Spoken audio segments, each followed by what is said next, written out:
அன்பார்ந்த உழைக்கும் மக்களை, ஜனநாயக சக்திகளை அனைவருக்கும் மக்கள் அதிகார கழகத்தின் சார்பாக வணக்கத்தை தெரிவிச்சோம்.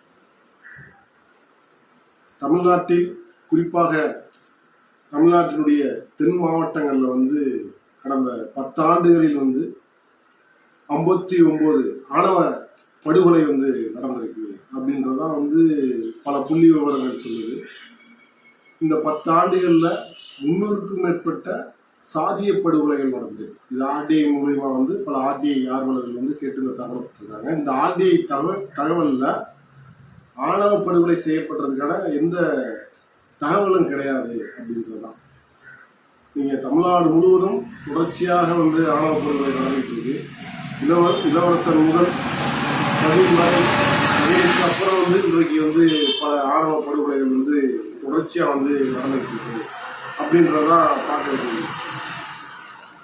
அப்போ இப்படிப்பட்ட சூழ்நிலை தான் பையன் இன்னொரு பொண்ணை விரும்புகிறாரு. 2 பேருமே விரும்புகிறாங்க, விரும்பி காதல் பண்ணுறாங்க.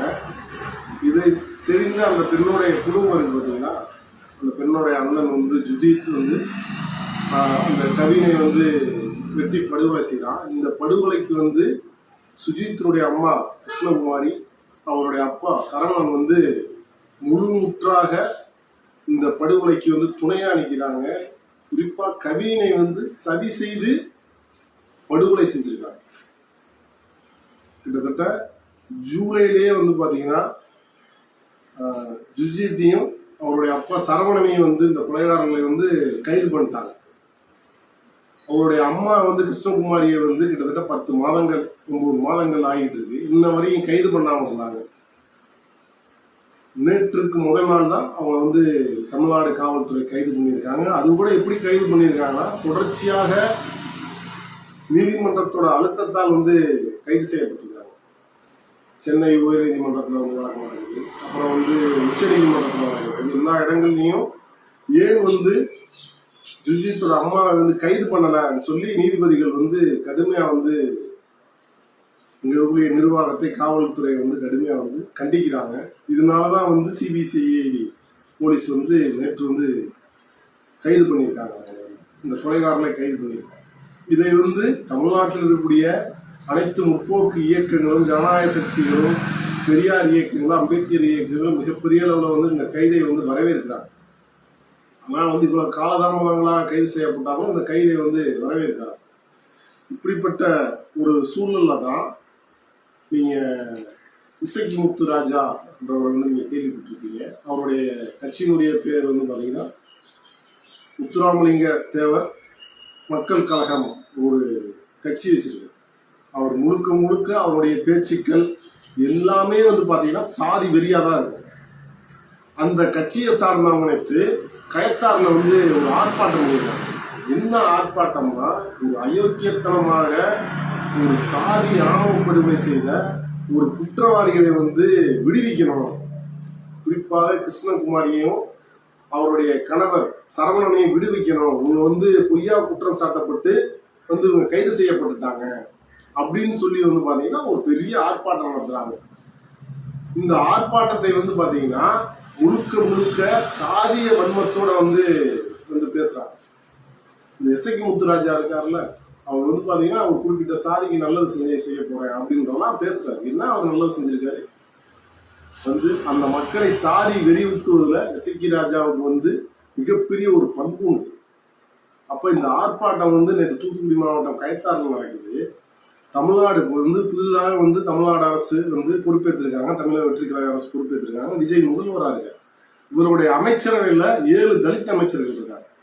தோழர் வன்னி அரசு சேர்த்து பாத்தீங்கன்னா 8 அமைச்சர்கள் இருக்காங்க.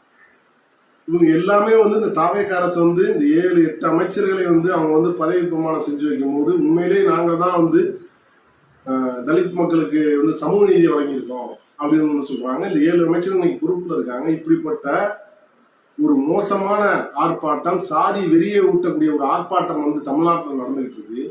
ஆனா தமிழக வெற்றி கழக அரசு அமைதியா வேடிக்கை பார்க்குறாங்க. கவின் இறந்தப்பையும் படுகொலை செய்யப்பட்டப்பையும் விஜய் எந்த வாயின்றாங்க. அப்ப இந்த மாதிரி ஆர்ப்பாட்டங்களை தமிழ்நாடு அரசு உடனடியாக தடை செய்யணும் அப்படின்றது சொல்றோம். இந்த ஆர்ப்பாட்டத்தை நடத்துற இந்த எசக்கி முத்து ராஜா அவர் வந்து சாதி வெறியை வந்து தூண்டி விடுறாரு, சாதி கலவரங்களை தூண்டி விடுறாங்க. அனைத்து கூறுகளை வந்து அவர் பேச்சில் வந்து இருக்கு. அவரை வந்து பார்த்தீங்கன்னா குண்டர் சட்டத்தில் வந்து அடைக்கணும். இது மட்டும் இல்லைங்க, மக்கள் அதிகார கழகத்தினுடைய 2026 சட்டமன்ற தேர்தலையும் சரி, அதுக்கு முன்னாடி இந்த தமிழ்நாட்டு பண்பாட்டு பிரிவிலான ஒரு சமூகத்துக்கு ஒரு மிகப்பெரிய நிகழ்வு நடக்கும். சாதி மனம் கடந்து காதலிக்க மனம் முடிக்க வேண்டும் ஜனநாயகம், இதுதான் தமிழ்நாட்டினுடைய பண்பாட்டு பெருவிழா. ஒரு மிகப்பெரிய ஒரு பெருவிழா நடக்கும். அந்த பெருவிழாவில் 50 தீர்மானங்களை நாங்கள் வந்து தீர்மானங்களை முழக்கங்கள். அதுல முதல் முழக்கம் வந்து இங்க இருக்கக்கூடிய சாதி ஆணவ படுகொலை தடுத்து நிப்பாட்டுறது, சாதிய படுகொலையை தடுத்து நிப்பாட்டுறதுக்கு இங்க இருக்கக்கூடிய சாதிய சங்கங்களை வந்து தடை செய்யணும். அதுல வந்து பாத்தீங்கன்னா திருநெல்வேலி மாவட்டத்துல மணக்கரை பாயாசம் என்ற பேச்சிமுத்து, நவீன் தேவர், லோடுமேன் முருகன், ராக்கெட் ராஜா, குமுளி ராஜ்குமார், இந்த மாதிரி இருக்கக்கூடிய கட்சிகளை வந்து தடை செய்யணும் அப்படின்றதும் சொல்றோம். இன்னொன்று, இந்த சாதி சங்கங்களுக்கு பின்னாடி இருக்கக்கூடிய RSS பிஜேபி கும்பலையும் தடை செய்யணும் அப்படின்றத நாங்கள் வந்து தீர்மானகரமாக பண்பாட்டு பெருவிழாவில் வந்து முன் வச்சோம். இப்படி வந்து தொடர்ச்சியாக சாதிய கலவரங்களை தூண்டும் இந்த மாதிரி வந்து இந்த கும்பலை வந்து உடனடியாக தடை செய்யணும் என்று கேட்டுக்கொண்டு முடித்துக் கொள்கிறோம். நன்றி.